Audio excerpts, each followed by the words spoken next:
জেগেছে এবার মোরা রক্ত তরুণ সেনা, নতুন এক পৃথিবী গর্বই।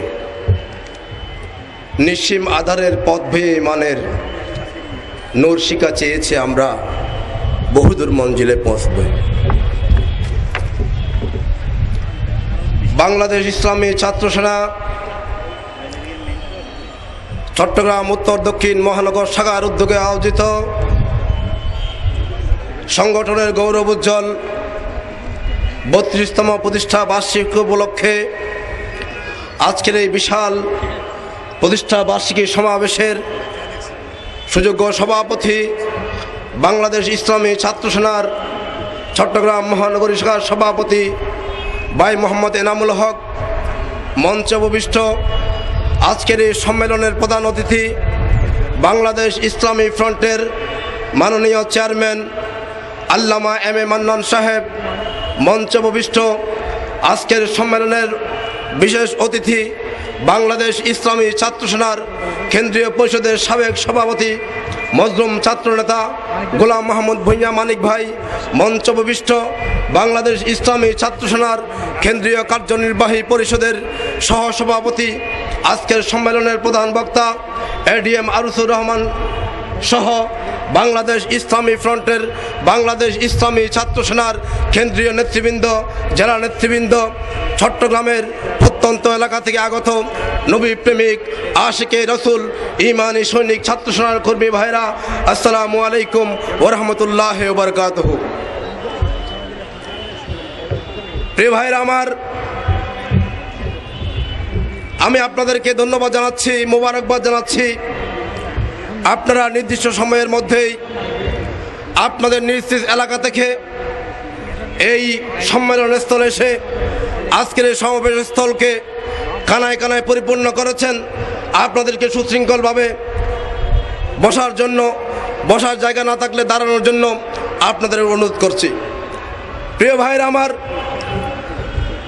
বিভিন্ন ইলেকট্রনিক মিডিয়ার মাধ্যমে, প্রিন্ট মিডিয়ার মাধ্যমে আপনারা জেনেছেন 2010 সালের 17ই ডিসেম্বর তিউনিসিয়ায় একজন কলেজ গ্রাজুয়েট ছাত্র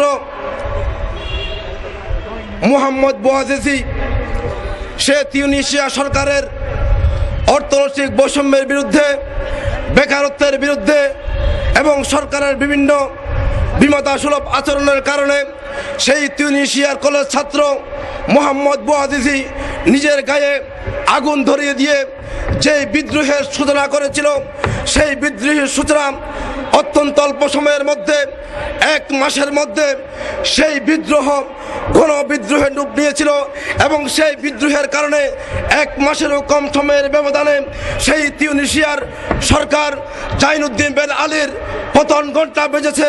শুধু তাই নয়, সেই বিদ্রোহের আগুন থেকে, সেই সফল বিদ্রোহ থেকে শিক্ষা প্রভাবিত হয়ে, সফল বিদ্রোহে প্রভাবিত হয়ে লিবিয়াতে, মিশরে, ইয়েমেনে, সিরিয়াতে সহ পুরো আরব বিশ্বে সেই বিদ্রোহের আগুন ধাউ ধাউ করে জ্বলে উঠেছিল। সেই বিদ্রোহে সারা আরব বিশ্বের ছাত্র যুব সমাজ, সমস্ত সর্বস্তরের মানুষ সেই বিদ্রোহে অংশ নিয়েছিল এবং সেই বিদ্রোহের কারণে সেই মিশরের 40 বছরের স্বৈর শাসকের অবসান, হোসনি মুবারকের অবসান হয়েছে। লিবিয়ার সেই লৌহ মানব গাদ্দাফির অবসান হয়েছে। ইয়েমেনের আলী আব্দুল্লাহ সালেহের অবসান হয়েছে। বর্তমান সিরিয়ায় মোহাম্মদ আবদুল্লাহ আসাদের বিরুদ্ধে আন্দোলন শুরু হয়েছে। বন্ধুরা আমার, সেই আন্দোলন শুধু আরবের মধ্যে সীমাবদ্ধ থাকেনি। আপনারা জানেন সেই বিদ্রোহ, সেই আন্দোলন এখন রাশিয়া পর্যন্ত, আমেরিকা পর্যন্ত বিস্তৃত হয়েছে। যেই সব দেশে দেশে লৌহ মানবরা আজকে গায়ের জুড়ে সামরিক শক্তির সেই জুড়ে যারা অত্যন্ত দাপটের সাথে দেশের মানুষকে জিম্মি করে রেখেছে, আজকে তাদের বিরুদ্ধে সারা বিশ্বব্যাপী বিদ্রোহের আগুন জ্বলে উঠেছে। ভাইয়ের আমার, ঠিক কিনা? যে সরকারগুলো ওই সমস্ত আরব রাষ্ট্রে ক্ষমতাসীন হয়েছে, আমরা মনে করি তারা উইং মার্কে এবং পশ্চিমাদের তাবেদার সরকার হিসেবে কাজ করছে। সেই জন্য তিউনিসিয়ার 1 বছর পূর্তিতে সেদিন আমরা পত্রিকায় দেখলাম যে তিউনিসিয়ার জনগণ আবারও রাস্তায় নেমেছে বা সেই আন্দোলনের বিরাট সফলতাও তারা পায়নি, তাই তারা নবগঠিত সরকারের বিরুদ্ধে আবারও আন্দোলন শুরু করেছে। বর্তমান বাংলাদেশের সরকারের বিরুদ্ধে দেশের সংখ্যাগরিষ্ঠ ভোট পেয়ে সংখ্যাগরিষ্ঠ মানুষের ভোট পেয়ে সংখ্যাগরিষ্ঠ আসনে বিজয় হয়ে মহাজোট সরকার ক্ষমতা গ্রহণ করেছে। তাদের নির্বাচনী ওয়াদার মধ্যে অন্যতম ওয়াদা ছিল তারা যুদ্ধাপরাধীর বিচার করবে, তারা বাংলাদেশের মানুষকে একটি ডিজিটাল বাংলাদেশ উপহার দিবে। প্রিয় ভাইয়ের আমার, আমি স্পষ্টভাবে বলতে চাই, বাংলাদেশ ইসলামী ফ্রন্ট যখন কেন্দ্রীয় কাউন্সিল করার জন্য ঢাকা শহরে বিভিন্ন হল বুকিং দেওয়ার জন্য প্রশাসনের কাছে আবেদন করেছে, আমরা শুনেছি প্রশাসন বাংলাদেশ ইসলামী ফ্রন্টের কাউন্সিল করার জন্য কোনো হল বুকিং দেওয়ার জন্য প্রশাসন সম্মতি দেয় নাই। তারা সেই বাংলাদেশ ইসলামী ফ্রন্টের আবেদনে সাড়া দেয় নাই। আমাদের ইসলামী ফ্রন্ট নেতৃবৃন্দকে সেই প্রশাসন বারবার বলেছে, তারা বলেছে কোনো ইসলামী সংগঠনকে সভা সমাবেশের জন্য অনুমতি প্রদান করা, কোনো ইসলামী সংগঠনকে মাঠ বুকিং দেওয়া, হল বুকিং দেওয়া সরকারের অনুমতি নেই, সরকারের নিষেধ আছে। আমি আজকে এই সম্মেলন থেকে স্পষ্টভাবে বলতে চাই, একটি দলের কারণে, গুটি কয়েক ব্যক্তির কারণে, গুটি কয়েক যুদ্ধাপরাধীর কারণে দেশের সমস্ত ইসলামী সংগঠনগুলো দায়ী হতে পারে না।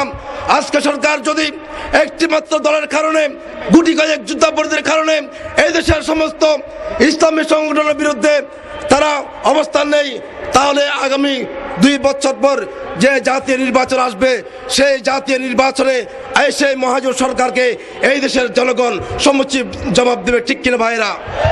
সংগ্রামী বন্ধুরা আমার, সেই তিউনিসিয়ায় একজন কলেজ ছাত্র মোহাম্মদ বouazizi, সে যদি নিজের গায়ে আগুন ঢেলে দিয়ে গোটা আরবের সেই রাষ্ট্র ক্ষমতার পরিবর্তন করতে পারে, ভূমিকা রাখতে পারে, আজকে বাংলাদেশে হাজার হাজার লক্ষ লক্ষ নবী প্রেমিক ছাত্র সেনার ভাইরা, আপনাদেরকে বলবো, দুর্নীতির বিরুদ্ধে, সন্ত্রাসের বিরুদ্ধে, অন্যায়ের বিরুদ্ধে, ইফটিজিংয়ের বিরুদ্ধে, যৌতুকের বিরুদ্ধে আপনাদেরকেও গর্জে উঠতে হবে। এই দেশের বিশ্ববিদ্যালয়গুলোকে রক্ষা করতে হবে, এদেশের কলেজগুলোকে রক্ষা করতে হবে। ভবিষ্যৎ প্রজন্মকে যদি আমরা রক্ষা করতে না পারি, বাংলাদেশের জন্য, বাংলাদেশেও আগামীতে একটি তাবেদার সরকার ক্ষমতা আসার সম্ভাবনা রয়েছে। প্রিয় ভাইয়ের আমার, এই সফল আন্দোলনের জন্য আপনাদেরকে ঐক্যবদ্ধ হওয়ার আহ্বান জানিয়ে আমি আমার বক্তব্য শেষ করলাম। আসসালামু আলাইকুম।